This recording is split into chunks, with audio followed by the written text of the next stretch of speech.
Assalamualaikum warahmatullahi wabarakatuh. Kami dari Prodi Kebidanan semester 3 kelompok B2. Di sini kami akan membahas kasus mengenai distosia bahu pada bayi. Berikut nama-nama anggota kami. Kasus: Ibu Nyonya R berumur 31 tahun sebagai ibu rumah tangga.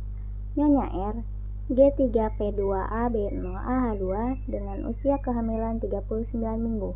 Ibu sudah merasakan kencang-kencang teratur sejak jam 12 WIB dan mengeluarkan lendir darah. Riwayat melahirkan anak pertama dan kedua dengan berat badan 3.100 gram secara spontan. Pada antropometri didapatkan hasil tinggi badan 155 cm, berat badan 58 kg, lila 25 cm. Pemeriksaan abdomen Leopold 1, TFU 37 cm, Leopold 4 bagian terendah sudah masuk panggul dan TBJ 4030 gram. Ibu bersalin lebih dari 24 detik dan bahu depan tertahan. Ibu bersalin patologi dengan distosia bahu. Bayi lahir spontan sesuai masa kehamilannya dengan keadaan normal pada tanggal 25 Maret 2022. Jam 3.20 WIB. Pengkajian pada tanggal 25 Maret 2022 jam 3.20 WIB dengan hasil bayi lahir spontan yaitu berat bayi 3.800 gram. Tidak ada komplikasi, ibu dan bayi dalam kondisi sehat. Pembahasan.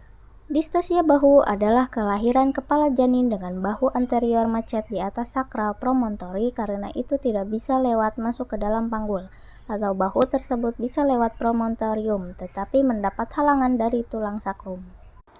Ibu mengatakan tidak ada tenaga untuk mengedan. Diagnosis ditegakkan jika kepala bayi sudah lahir tetapi tidak dapat melakukan putar paksi luar, sehingga masalah yang akan terjadi pada bayi yaitu morbiditas dan mortalitas, kecacatan plexus brachialis, fraktur clavikula, dan fraktur humerus. Sedangkan masalah yang terjadi pada ibu yaitu perdarahan postpartum atau atonia uteri, ruptur uteri, laserasi vagina. Dan kebutuhan yang harus diberi pada ibu yaitu memberikan asuhan sayang ibu seperti memberikan dukungan pada saat bersalin, menganjurkan ibu posisi yang nyaman saat pada bersalin, dan memenuhi asupan nutrisi ibu. Masalah potensial yang terjadi pada ibu yaitu terjadinya laserasi jalan lahir. Pada kasus ini dilakukan pertolongan persalinan distosia bahu dengan teknik manuver McRobert, tetapi tidak dilakukan episiotomi. Nyonya R dengan persalinan distosia bahu, semua tindakan yang direncanakan sudah dilaksanakan, seluruhnya dengan baik yaitu manuver McRobert dan penjahitan perineum tanpa hambatan karena kerjasama dan penerimaan yang baik dari keluarga klien dan petugas kesehatan yang ada di klinik. Prognosis distosia bahu ditentukan oleh komplikasi yang timbul pada ibu maupun pada bayi. Komplikasi terberat yang bisa terjadi adalah kematian ibu yang disebabkan oleh perdarahan pasca melahirkan, akibat laserasi jalan lahir maupun perburukan kontraksi uterus. Sementara, kematian neonatal umumnya disebabkan oleh hipoksia hingga asfiksia berat akibat persalinan yang terlalu lama. Diagnosis distosia ditegakkan berdasarkan perhitungan durasi persalinan. Selain menegakkan diagnosis distosia, kemungkinan penyebab distosia harus dapat diketahui untuk menentukan rencana tata laksana. Tanda distosia bahu yang harus diamati atau dapat diidentifikasi penolong persalinan adalah: yang pertama, kepala bayi telah lahir namun masih erat berada di vulva.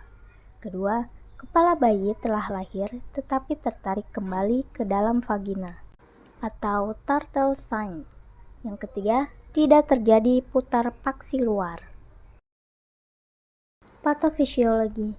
Setelah kelahiran kepala, akan terjadi putaran paksiluar yang menyebabkan kepala berada pada sumbu normal dengan tulang belakang bahu pada umumnya akan berada pada sumbu miring atau oblique di bawah rumus pubis. Dorongan pada saat ibu akan menyebabkan bahu depan atau anterior berada di bawah pubis. Bila bahu gagal untuk mengadakan putaran, menyesuaikan dengan sumbu miring dan tetap berada pada sumbu anterior pada bayi yang besar akan terjadi benturan bahu depan terhadap simfisis, sehingga bahu tidak bisa lahir mengikuti kepala. Penata laksanaan. Pada tata laksana umum, ada episiotomi dilakukan dengan tujuan memperluas jalan lahir. Yang kedua, tekanan ringan pada suprapubik dilakukan tekanan ringan pada suprapubik dan secara bersamaan dilakukan penekanan curam bawah pada kepala janin. Yang ketiga, manuver McRobert, yaitu minta bantuan tenaga kesehatan lain untuk menolong persalinan dan resusitasi neonatus. Persiapan untuk kemungkinan perdarahan pasca bersalin atau robekan perineum setelah tata laksana. Melakukan manuver McRobert dalam posisi ibu berbaring terlentang, minta ibu untuk menekuk kedua tungkai dan mendekatkan lututnya sejauh mungkin ke arah dada. Minta bantuan asisten untuk menekan flex kedua lutut ibu ke arah dada. Minta seorang asisten untuk melakukan tekanan secara simultan ke lateral bawah ada daerah simfisis untuk membantu persalinan bahu. Lalu melakukan tarikan yang mantap dan terus-menerus ke arah aksial atau tulang punggung janin pada kepala janin untuk menggerakkan bahu depan di bawah simfisis pubis. Peran bidan pada kasus ini yaitu yang pertama, membantu memantau kondisi ibu dan janin selama persalinan untuk mendeteksi kemungkinan terjadinya distosia bahu. Yang kedua, menjelaskan diagnosis, tindakan yang akan dilakukan, resiko dan keuntungan tindakan akibat bila tindakan tidak dilakukan, membuat persetujuan tindakan medis atau informed consent. Yang ketiga, melakukan manuver McRobert untuk membantu kelahiran bahu pada saat terjadi distosia bahu. Yang keempat, mengkoordinasikan dengan tim medis lainnya, seperti dokter dan ahli anestesi, untuk menangani distosia bahu yang lebih kompleks. Dan yang kelima, memberikan dukungan emosional dan psikologis kepada ibu dan keluarga selama persalinan dan pasca persalinan. Dalam melakukan peran-peran tersebut, bidan harus memiliki pengetahuan dan keterampilan yang memadai dalam menangani distosia bahu. Bidan juga harus terus mengikuti pelatihan dan update terbaru mengenai manajemen distosia bahu untuk meningkatkan kualitas pelayanan kesehatan ibu dan bayi. Berikut adalah video persalinan distosia bahu pada bayi.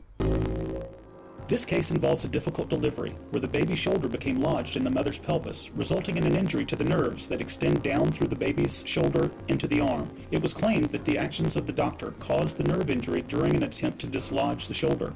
Trial exhibits was called upon to show that the injury occurred as the result of natural forces of labor and that the doctor never applied any traction or pulling force while performing the maneuvers to dislodge the shoulder.